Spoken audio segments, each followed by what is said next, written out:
kamusta kayo? Alam nyo ba na may mga kwentong hindi isinulat sa libro, kundi sa mga bituin mismo? Tara, samahan nyo ako at alamin natin ang epikong alamat ni Ichthys, ang kaluluwang nagbigay buhay sa konstelasyon ng Pisces. So, ano nga ba talaga ang kwento sa likod ng dalawang isda ng Pisces? Yung isa pataas, yung isa pababa? Anong ibig sabihin yan? Well, ang alamat na to nagsisimula sa isang napaka-mystical na lugar, ang tinatawag na dagat ng kolektibong kamalayan. Isipin nyo, isang karagatan kung saan lahat ng isip at damdamin konektado.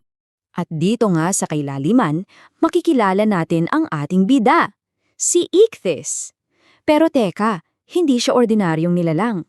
Isipin nyo to, iisang kaluluwa lang siya, pero nasa dalawang katawan.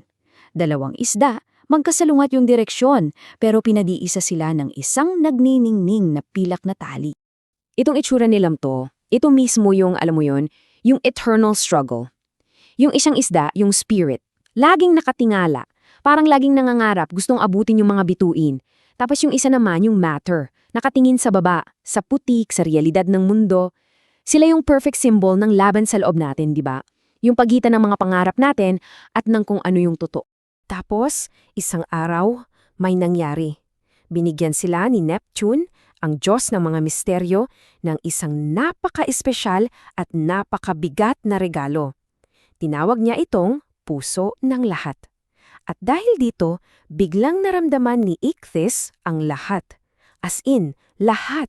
Bawat saya, bawat sakit, bawat lungkot ng lahat ng nilalang sa mundo. Pero siyempre, may catch, may babala si Neptune. Sabi niya, mag-ingat kayo dahil pag sobra-sobra ang nararamdaman ninyo, baka malunod kayo sa sarili ninyong emosyon. Grabe no? Yung empathy na yan na isang napakagandang regalo, pwede rin palang maging isang mabigat na pasanin o isang sumpa. At dahil nga sa regalong to, dito na nagsimula ang mahabang paglalakbay ni Ichthys, isang paglalakbay na puno ng mga pagsubok. Ang una nilang hinarap, si Maya, isang espiritu ng panlilinlang. Binalot niya ng makapal na hamog yung buong dagat. Sa loob ng hamog na to, lahat ng ilusyon, lahat ng panaginip, parang totoo. At binubulungan sila ni Maya. Dito ka na lang. Dito walang sakit, walang hirap. Nakalagpas sila sa ilusyon, pero ang sunod na pagsubok, karunungan. At paano? Well, nilamon lang naman sila ng isang dambuhalang balyena, si Gnosis. At sa loob ng tiyan niya, wow, doon nakita ni Ichthys ang buong kwento ng universe. At doon niya nalaman ang napakabigat niyang role. Siya pala ang huling simbolo ng zodiac. Ibig sabihin, pasan-pasan niya lahat ng aral, lahat ng sakit, lahat ng tagumpay, ng labing isang simbolong nauna sa kanya. Pagkalabas nila, may panibagong tukso. Yung kanta ng mga sirena. Alam niyo yon, yung kantang nagsasabing, tama na yan, takasan mo na lahat. Isang alok para kalimutan ang lahat ng responsibilidad. At yung isdang spirit, yung mga ngarap, muntik na siyang bumigay. Pero yung isdang matter, yung nakakapit sa realidad, narinig niya yung iyak ng mga naghihirap sa ibaba. So yung mismong pagtatalo sa loob nila, yon ang nagligtas sa kanila. So kita nyo, sa bawat pagsubok na nalalagpasan nila, hindi lang sila basta lumalakas. Unti-unti, nadidiskubre nila kung ano talaga ang purpose nila. Dinala sila ng tada na sa bahura ng mga nawalang alaala. Isipin nyo, isang sementeryo, pero ng mga pangarap. Mga pangarap na sinukuan na ng mga tao. Ang bigat no, pero imbes na iwasan, nanatili sila doon. At kumanta sila, hindi ng mga salita, kundi ng purong emosyon. At sa bawat kanta, yung mga kupas na pangarap, nagkakakulay ulit. At doon nila naintindihan, sila ay mga manggagamot ng kaluluwa. Pero, hindi pa tapos ang mga pagsubok. Actually, yung pinakamabigat sa lahat, parating pa lang. Isang pagsubok na halos wasakin ang mismong kaluluwa niya. Sa gitna ng isang matinding labanan, nasugatan yung pilak na tali na nag-uugnay sa kanila. At sa unang-unang pagkakataon, naramdaman nila yung takot. Yung takot na maging mag-isa. Yung lamig ng pagiging hiwalay.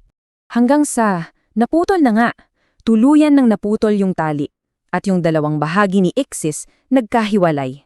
Itinapon sila sa magkabilang dulo ng existence. Sabi sa kwento, nung moment na yon, lahat ng nilalang sa sanlibutan nakaramdam ng isang di maipaliwanag na butas sa puso nila. Pero dito, naging mas malalim yung kwento. Dahil sa pagkakaiwalay nila, doon nila natagpuan yung pinakamataas na klase ng pag-ibig. Yung isda ng materya, lumubog siya sa pinakamadilim na parte ng dagat, sa abyss. Doon, natutunan niyang mahalin yung mga nilalang na di pa nakakakita ng liwanag. Unconditional love. Yung isda ng espiritu naman, umabot siya sa mismong pintuan ng langit. Pero narinig niya yung sigaw ng kanyang kalahati at pinili niyang bumalik. At nung sa wakas ay nagkita sila ulit, wala na yung pilak na tali. Pero may pumalit. Isang bagay na mas matibay pa sa kahit anong metal, ang kompasyon. Ito yung naging bago nilang ugnayan, isang ugnayan na hinding-hindi na kayang sirain. At dahil sa muling pag-iisang ito, doon na nagsimula ang kanilang pag-akyat, ang kanilang transformasyon bilang isang pamana na nakaukit sa mga bituin. So anong ginawa nila? Isinuko nila ang kanilang pisikal na anyo. Naging ulan, naging ilog, naging mga luha ng mundo. Sila rin ang ginawang tagapangalaga ng huling bahay ng Zodiac, yung bahay ng mga sikreto at spirituality. At ang pinakamabigat nilang tungkulin? Inabsorb nila at pinatawad yung karma ng lahat ng 11 simbolo bago sila. At bilang kapalit sa lahat ng sakripisyo, itinaas sila sa kalangitan para maging ang konstelasyon na kilala natin ngayon bilang Pisces. So, bakit natin to pinag-uusapan? Kasi, yung mga taong ipinanganak sa ilalim ng simbolo ng Pisces, sinasabing minana nila ang puso ni Ichthys. Ito yung mga taong may sobrang lakas na intuition, kaluluwa ng isang dreamer, at grabe ang empathy. Sila yung handang magsakripisyo para lang sa kapayapaan. At higit sa lahat, sila yung nakakaintindi ng ideya na hindi ka lang isang patak sa karagatan, ikaw ang buong karagatan na nasa loob ng isang patak. At diyan nagtatapos ang ating epiko. Nag-iiwan ito ng isang napakagandang aral, di ba? Na ang pinakahuling level ng wisdom ay ang bumalik sa pagiging parang bata na puno ng pagmamahal. Na ang tunay na lakas, minsan, wala sa paglaban sa agos, kundi sa pagsabay sa daloy ng banal na pag-ibig. Isang paalala sa ating lahat na kung minsan yung pinakadakilang kapangyarihan makikita natin sa pagsuko at pagmamahal.